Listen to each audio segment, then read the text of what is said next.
Western Conference Finals continue Sunday night, Game 4. Thunder Spurs on NBC and Peacock. I've got free plays on the side, total, player props, deep dive analysis for you coming up right here, right now. Hi, this is Steve Merril, WagerTalk.com, right back here on Wager Talk TV, and continued Happy Memorial Day weekend. Part 2 of 3, Saturday, Sunday, Monday. We'll continue to wave the flag each and every day, and don't forget, we get to talk sports betting Memorial Day weekend because of the greatest sacrifice that many of our veterans have made over the years to keep this country free. Drop your comments below. Show your satisfaction, your gratitude for the military. And if you're former vet, current vet, active duty, retired, active duty, if you have a family member that was, drop it in the comments below as well so we can give them a salute and an American flag emoji also. All right, Game 4 here, Sunday night. Spurs are up against it, down 2-1. And just a quick reminder, by the way, if you're liking these videos, all I ask is a quick thumbs up like. And if you're on your mobile device, click that hype button as well. And I will keep them coming, including Game 4 for the Cavs-Knicks tomorrow on Monday here on the channel. All right, Spurs down now 2-1. They were a slight favorite in game number 3 the other night on Friday. Aaron Fox, Harper upgraded to probable before game time. The line went up all the way to -3 at some spots. And, of course, as is often the case, you get new players back in the lineup, especially with Fox. It disrupts the chemistry. And while I liked San Antonio in Game 3, probably would have liked it better had Fox not been out there. I think it disrupted the flow, both offensively and defensively. Yes, the Spurs put some points up, and their defense, though, was pretty shocking. We'll talk about that in a moment when we talk about the total. But, hey, it was looking good early. 15-0 lead for San Antonio 3 minutes into the game. 84% chance they're going to win at that point. And then they allowed the Thunder to come back, and by halftime, they were trailing. In fact, OKC ended up winning the game by 15, so they outscored the Spurs by 30 points after that 15-0 deficit. Do they carry the momentum here? Perhaps. Do they continue to get all the foul calls? Perhaps.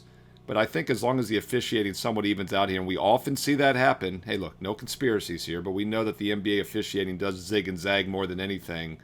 I think the Spurs will probably have a chance to get back in this series here in Game 4, and I do like San Antonio laying the short number in Game 4 on Sunday night. Now, a lot of injury situational concerns again. De'Aaron Fox and Harper both listed as questionable. They win in Game 3. They're still banged up. A.J. Mitchell now on the injury report. He's questionable for Oklahoma City. I mentioned how he was banged up in Game 2. Jalen Williams has been out the last 2 games. Well, he came back in Game 1, played well. Or Game 2 rather, but then he left early. Game 1 he came back, played well, left early in Game 2, did not play Game 3 as expected, and it's hard for me to imagine they're going to force him back after winning the last 2 and being up 2-1 here. So I'd be surprised if Williams returns, but we'll keep an eye on the injury report. Both teams have a ton of backcourt injuries on both sides. I like San Antonio here as long as Wemby is not fatigued, and have been some signs of it, but I think he'll be a little bit better. He didn't play quite as many minutes in Game 3 on Friday night, and being back at home here to rest.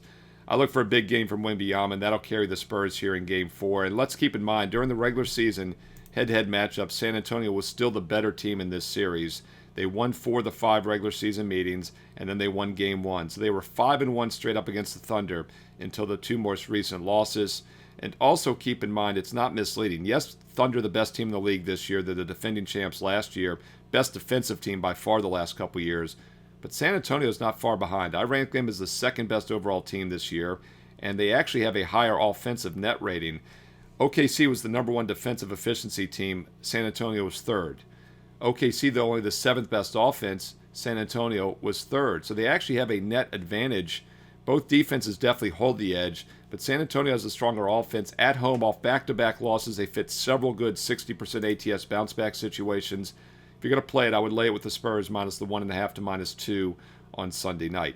Now, as far as the total in this game, we saw Game 1. All 3 have gone over. Of course, there's an asterisk because it needed double overtime to get over in Game 1. And as I told you in Game 1, Game 1's between Class A teams only have more defensive intensity, and that was definitely the case. 202 total points at the end of regulation. In fact, they were only at 216 at the end of the first overtime. And they needed double overtime to get up and over the 219 to 221 in that game. We then saw a much lower total for Game 2, as low as like 214, high scoring 235. And then they bumped it up back up to that 219.5 range on Friday night. They got to 231. But it's holding steady here around 219, which tells you the sharp money in the market actually is looking for an under here. And I agree. Both teams did not play well defensively in Game 3 on Friday night. As I just mentioned, these are 2 of the top 3 defensive teams in the league this year, arguably the 2 best defensive teams. So I look for them to bounce back. And the Thunder are also likely to regress here after back-to-back huge offensive and good shooting games, especially with the 2-1 series lead. And there's another reason I think the under could be in play here, under 219. And by the way, if I lean Spurs and if I lean under, then Thunder under team total under 109. Thunder under. It rhymes. It has to happen. Under 109, 108.5 to 109.5 is the current range for that team total. So we'll just say 109 makes sense. You know, the 3 games the Thunder have won in this series this year, they've scored 119 or more in all 3 of them. The 5 games they've lost, they have scored, 110 or less in all of those games in regulation time. So here again, depending on what side you like, really dictates how you're going to play that Thunder team total, up, over, or under. I like San Antonio here, so I lean under in the game. I think Thunder under 109 would make sense as a team total as well on Sunday night. All right, let's look at some player props for you. Once again, a lot of uncertainty with the injury situation with Fox and Harper in the backcourt for the Spurs, because that depends on how many minutes they both get. It also depends on how many shots Castle's going to get, most likely. But the one constant factor I think that has to come to play here in Game 4 is Wembanyama. He only had, 4 rebounds in game number 3 the other night after having, I think, 14 and 24 the first 2. And we had some of the comments say it almost seems too obvious to take his rebound prop over, and I agreed it did. After an off game, I look for him to come back strong. Points over, rebounds over, points and rebounds over combined might be the best attack, because if he gets the score and he gets less rebounds sometimes, or vice versa. So I like Wemby up and over props, however you want to stack them, especially with that uncertainty in the backcourt for the Spurs.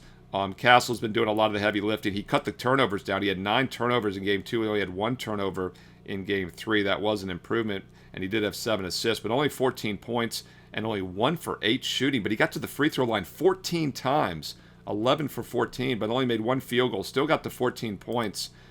So whether Fox or Harper play or not, I think Castle over would be the only way I would attack him, over the 16.5 total points. And if one of them is limited, he's going to get even more shot attempts and scoring opportunities. So Castle over, Wemby over, I think are the safest plays on that Spurs side. As far as OKC, if we're looking at the team total under, we're looking for some guys to regress. The obvious suspect after a surprisingly monster game is McCain. Jared McCain just came out of nowhere, had 24 points on 21 shot attempts. SGA did not score in the first quarter, and then he ended up with 26, which is incredible. If you said you're going to have a 15-0 lead and SGA wouldn't score in the first quarter, we would have been feeling pretty good about that Spurs play. Didn't work out. But Jared McCain, yes, he got a lot of shot attempts, but I can't imagine they're going to allow that to happen again. I look for him to key more on him, so he probably comes back down to earth under 12.5 points. He had 7 and 12 in the first 2 games of the series, and then that monster 24-point game. Yes, he had a lot of shot attempts, so it was legit. I look for him to be a little bit more limited. By the way, Lou Dort had 1 shot attempt and did not score in 23 minutes as a starter for the Thunder. He's out there for defense only, obviously. Holmgren, we continue to fade him. It continues to work. He got close in Game 3 with 14 points.